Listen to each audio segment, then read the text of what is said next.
राधे राधे महाराज जी। महाराज जी, गुरुदेव के लिए सबसे बड़ा भाव और सबसे बड़ी सेवा कौन सी है एक शिष्य द्वारा? अहंकार का समर्पण कर देना। गुरुदेव की प्रसन्नता होती है जब देखते हैं ये मेरे अधीन है। अहंकार का समर्पण करना। अब जो ही कहे करे हम सोई, आयस लिए चले निज दासी, मन क्रम वचन त्रिशुद्ध सकल मत, हम श्रीहित हरिवंश उपासी। मन से, वचन से, कर्म से अपने गुरु के अधीन हो जाना ही गुरु की प्रसन्नता है। ये रबड़ी, रसगुल्ला, बाहरी सेव, संतरा, रुपया, पैसा, कपड़ा लत्ता, इसको तो गुरु तुम्हारी प्रसन्नता के लिए स्वीकार करते हैं। गुरु की इच्छा का विषय नहीं है, गुरु की प्रसन्नता का विषय नहीं। गुरु की प्रसन्नता का विषय है अपने अहम को समर्पित कर देना। अब जैसा चाहो वैसे जो आज्ञा हुई तत्काल उसी आज्ञा पर तत्पर। अहंकार का समर्पण हो जाना। प्रश्न तभी होता है जब अहंकार होता है। यार हमारे गुरु ने तो ऐसा कह दिया। अब हम दूसरे संतों से पूछते हैं कि ऐसा कहना चाहिए गुरु जी को कि नहीं कहना चाहिए, ऐसा करना चाहिए गुरु जी को।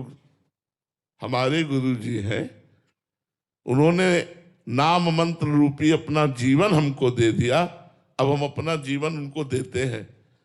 वो कहते खड़े रहो तो खड़े रहो, चलो गेट के बाहर चलो, चलो गेट के बाहर चले।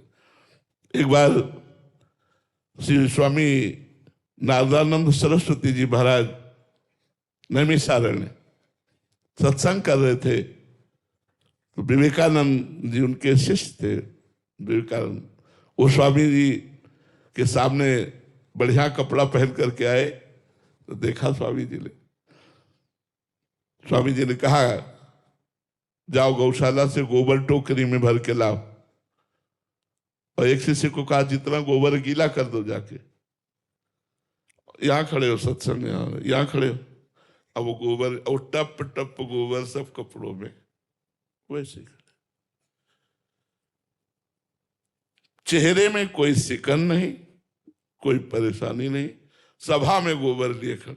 गुरु अहंकार को रौंदता है, गुरु देहाभिमान को रौंदता है, अहंकार को रौंदते हैं, देहाभिमान को, देह भाव को रौंदते हैं।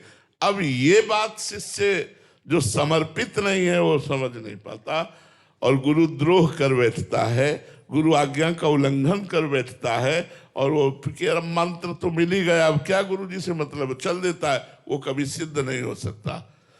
गुरु सेवा तज करे जुबान, यह अधर्म यह सब हानि कान नरस कर्म में। जिसने गुरु की आज्ञा का